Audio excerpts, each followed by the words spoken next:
সকলোবিলাক তদন্ত মই ভাবোঁ এটা ভাল বিশ্বাসী মেজিষ্ট্ৰেটে হওক জুডিচিয়াল হওক তেওঁলোকক দিলে বেছি ভাল হয় তেতিয়া মই ভাবোঁ যে তেওঁলোকে আকৌ ব্লেম কৰাৰ কথা নাই আৰু এটা কথা হৈছে বি টি আৰ প্ৰসংগটো লৈ ইতিমধ্যে বিভিন্ন পক্ষই বি টি আৰ কাৰ্যকৰী হোৱা নোহোৱালৈ কথাখিনি চলি আছে আপোনালোকে হয়তো শুনিছে যে আমি যেতিয়া ওদালগুৰি পাৰ্টত গৈছিলোঁ তাত বিশেষভাৱে আমাৰ শোণিতপুৰ ডিষ্ট্ৰিক্টবিলাকৰ পৰা যিবিলাক বি টি চিত ইনক্লুড হৈছে সেইখিনি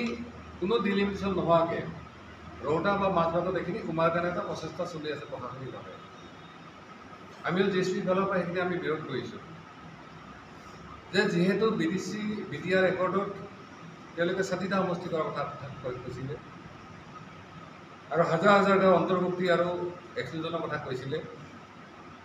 যেহেতু কমিশ্যনে ৰিপৰ্টে দিয়া নাই এতিয়ালৈকে বাউণ্ডাৰী কমিশ্যন যি গঠন কৰিছিল তেওঁলোকে ৰিপৰ্টে দিয়া নাই এতিয়ালৈকে আৰু তাতে অকল গাঁও সোমোৱা কথাটো নাছিলে গাঁও কটাৰ কথাটো আছিলে গতিকে শ্বৰ্টকাট কৰাৰ যিটো পলিচি মই ভাবোঁ প্ৰশাসনে বন্ধ কৰিব লাগে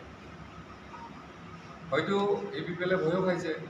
যে যিহেতু ডিলিমিটেশ্যন নহ'লে কমিশ্যনৰ মানে ৰিপৰ্ট নহ'লে বা গাঁও কৰ্টন নোহোৱাৰ গাঁৱটো কৰ্টনটো বাদ দিয়ক গাঁও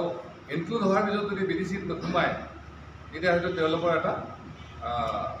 মানে কি কয় ব্যৰ্থতা এটা থাকি যাব সেইকাৰণে মানে তেওঁলোকে শ্বৰ্টকাট কৰাৰ কথা কৈছে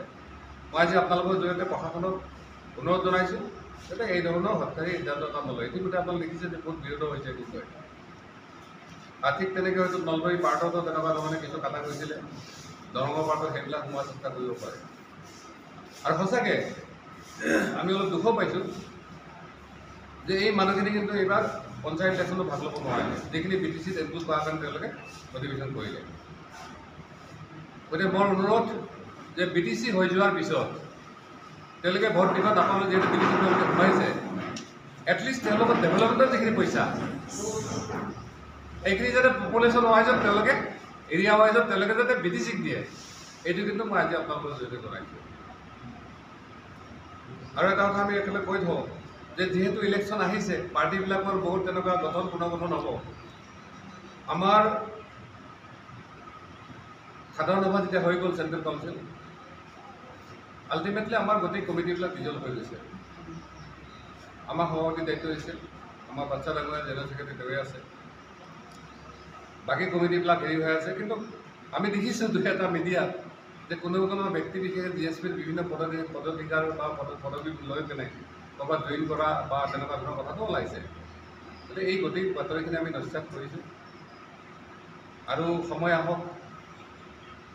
কিছু মানুহ যিসকলে আজি বিভিন্ন কাৰণত তেওঁলোকে যথেষ্ট হাৰাশাস্তি হৈছে চৰকাৰে কিছু পলিচিৰ কাৰণে তেওঁলোকৰ হাতত কোনো টকা পইচা নাই ঘৰ সংসাৰ চলাৰ সুবিধা হৈছে এনেকুৱা বহু মানুহ কিন্তু পেকেজৰ আশাত গৈছে দৰ দাম হৈছে কোনোবা ব্যক্তিক 10 লাখ কোনোবা 5 লাখ কোনোবা 50,000 এনেকুৱা ধৰণৰ এই তথ্য প্ৰমাণে কিন্তু আমাৰ হাতত আছে আমি ভাবোঁ ইলেকশ্যন অহাৰ লগে লগে সেই তথ্য প্ৰমাণে আপোনালোকক দিম আৰু আমি বেয়াও পোৱা নাই যে আমাৰ কোনোবা ল'ৰা এটা দুই এষাৰ আমাক গালি পাৰি যদি কোনোবা পাৰ্টিত গৈ কেনে 50,000 1 লাখ টকা পইচা আমি বেয়া নাপাওঁ আৰু ইতিমধ্যে আমাৰ বহু মানুহকো কৈছোঁ যে এইখিনিয়ে সময় আপোনালোকে যে আপোনালোকে 2-1 পইচা লৈ লওক আৰু ইলেকশ্যন যেতিয়া আহিব সময় যেতিয়া আহিব আকৌ আপোনালোকে ঘূৰি আহি নিজৰ যাত্ৰাকে ইলেকশ্যনত আপোনালোকে সহায় কৰিব থলমূলকৈ এইখিনি মই বিশেষকৈ সাংবাদিক বন্ধুসকলক আমি ভাবোঁ আপোনালোকে বেছি দিন ধৈৰ্য ধৰিব নালাগে নেক্সট আমাৰ যিটো আলোচনা হ'ব তাতে এই গোটেই কথাখিনি ওলাব যে আমি আচলতে কিমানত ক্লিয়াৰ হৈছে কিন্তু এটা কথা আমি চিয়ৰলি কৈছোঁ বি বি এফক কোনেও যাতে ইফাল সিফাল কৰিব নোৱাৰে